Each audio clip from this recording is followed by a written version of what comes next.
So I'll discuss some experimental results here. So first, of course, I developed the code in MATLAB and then in Arduino to bounce the ball at the center of ramp. So I had those and I tuned them each individually so that you'll notice here that their gains are different. And the MATLAB controller is actually a PIDA controller and the Arduino controller is just a PD controller. So I don't have the most experience, of course, with actually implementing this, but I'm continuing to learn and how to overcome the differences here between loop frequencies, and maybe in the future I can create a more standardized way of making the results similar. But the loop frequencies are so different that I think that's what drives the difference here in the controllers. Plus, uh, it's pretty rudimentary manually tuning process. So I just plug in a gain and then see what happens. Um, so then, yeah, I wrote functions. I wanted to see the difference between the two softwares, like which controller would perform better. So of course, it's sort of the battle compiled languages against interpreted languages. So my trials were 20 centimeter step inputs. And for MATLAB, I ran 100 of them, and Arduino I ran 65 of them. So here are all of the experimental trials from my MATLAB experiment. And the blue line is the average of all of them. The green lines, the green dots all correspond to a point. And the main thing I want to point out here is that pretty low precision results, as you can see here in the overshoot region and in the steady state region. I think this, of course, has to do with the slow loop frequency of the controller, it being an interpreted language. And I think that is what drives this slower response time when you compare it to Arduino, which I just did 65 trials of, but much higher precision, tighter grouping of data points, and a much faster response time, as you can see. What was interesting to me here is that you can see these data points here in the overshoot sort of region. And so I took the histogram of data points.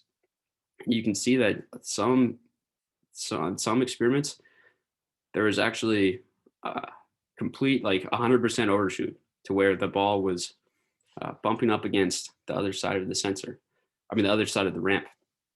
And I don't exactly know why this was occurring, but this is something I thought was interesting. I'm gonna have to research in the future. So then I had my sister, the human, run 11 trials of the same experiment. So the same 20 centimeter step input. Yes.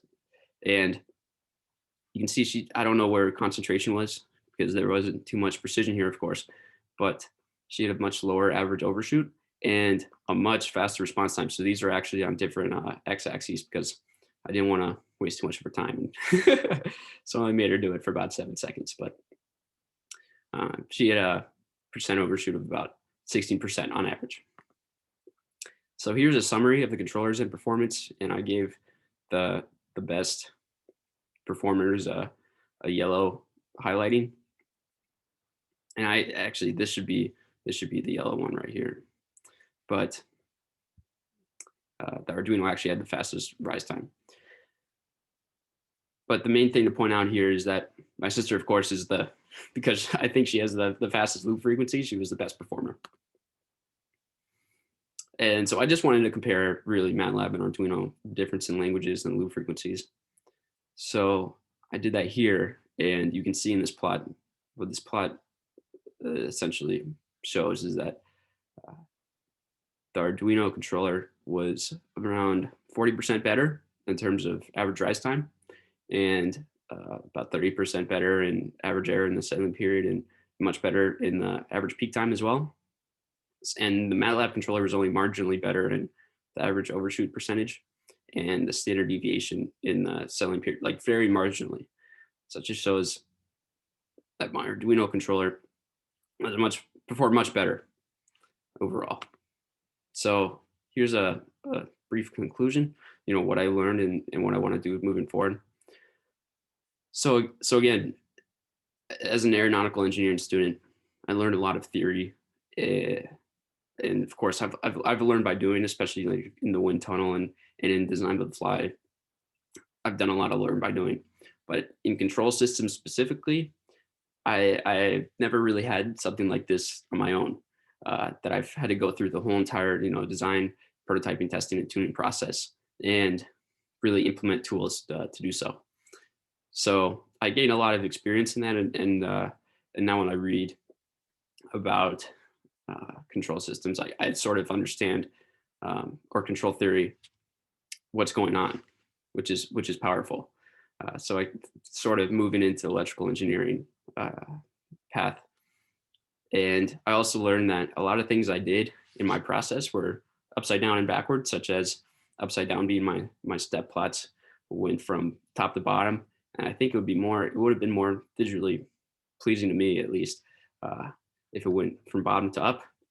That's what I see in most textbooks, and in backwards.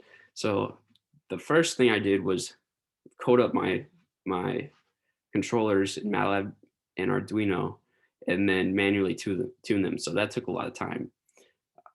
In the future, I will do Simulink before that to understand what my control system actually requires, and so I think I'd save a lot of time doing that, and then also my models would be better. I did develop a good understanding of Simulink and model based design, and that'll be really powerful moving forward with this project. And I also advanced my understanding of control theory and application. So to solve some problems in this project, I actually had to, do some research and actually learn the electrical engineering side of some things. So that was pretty powerful as well. So next steps. So I'll start with the actual middle block here, Simulink.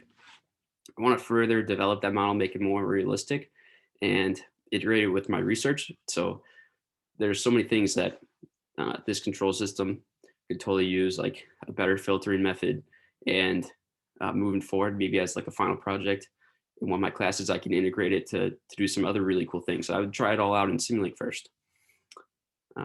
In terms of the Arduino code, I think I can improve the Arduino code to improve the loop frequency as well.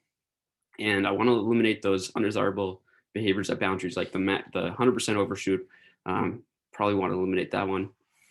In terms of analysis and testing, I want what I need to do is write down the like max overshoot tolerance and the desired settling time, and I need to determine the right numbers for that, and then uh, design controllers to those.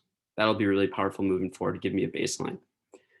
I also would like to develop a test matrix so that I could, and this ties into my second point here in hardware, where I would like to add a set point changing interface to the system so that I could have maybe a joystick and just change where the set point is, so the ball is moving wherever I tell it to. And I want to develop a test matrix so I could give it a sinusoidal set point input or an impulse set point input, and then measure what happens. And then that's my last thing here is hardware, install a second distance sensor. So I think that would be powerful even after I figure out Kalman filtering, which I was working on just yesterday. I think it would be powerful to make this project pretty responsive. And if I wanted to get results close to a human, I think the second distance sensor would help quite a bit. So research, this is what I'm most excited about. I'm going to take some EE classes, so classical control theory next quarter with the lab that goes along with it, so I can actually get a really fundamental, legit Cal Poly learning experience in this. So because I've just been learning by doing on my own, it would be good to learn by doing with a professor as well. Although I am in my aerospace classes doing a lot of this, not really on the control theory side of it, making or going from the time domain to the frequency domain and looking at all the different plots you can make as a control engineer. Those things I really want to nail down. One thing I learned in my controls class just the other day is Kalman filtering. And that is something is sort of funny. When I was making this slide originally, I wrote this: implement methods for predicting ball placement under uncertainty. Because I'd kind of come to the conclusion that that would be really powerful when the ball is very far away from the sensor. Have some sort of probabilistic function that I could predict where the ball is and not count these crazy noisy signals. Well, it turns out that that's just a Kalman filter. So that was a pretty cool thing I learned. I can't wait to implement it. It's just amazingly cool. And then the last thing is what got me into this sort of at the very beginning was reinforcement learning. Uh, because my probabilities class was so cool from MIT. I was like, whoa, I want to make a project like that. And I was like, maybe somehow I can do reinforcement learning or machine learning with this control system. Well, it turns out you can. And people did it in 1992, I think this report is from. And essentially, they gave the ball, like, they didn't give the ball really a controller. They just told it, you're going to get a -1, or there's going to be a cost of -1 when the ball is at the endpoints. So it's just basically how reinforcement learning works. There's an agent, and that agent acts, and the agent measures and then reevaluates how it acts. So it changes its like ontology based on what happens. And I can't wait. Maybe as a final project, I'm taking a Bayesian statistics class. I'm taking my controls class that allow me to do my own final project, whatever I choose, basically. And I can't wait to see if I can implement that in those projects. But the most exciting thing is actually something I read from the Kalman filter report, is that it's making this system provides the opportunity to analyze control techniques and ultimately learn by doing. So that's what makes me the most excited about this project, and I can't wait to continue learning from it moving forward. So thank you so much for watching, and I hope you enjoyed it.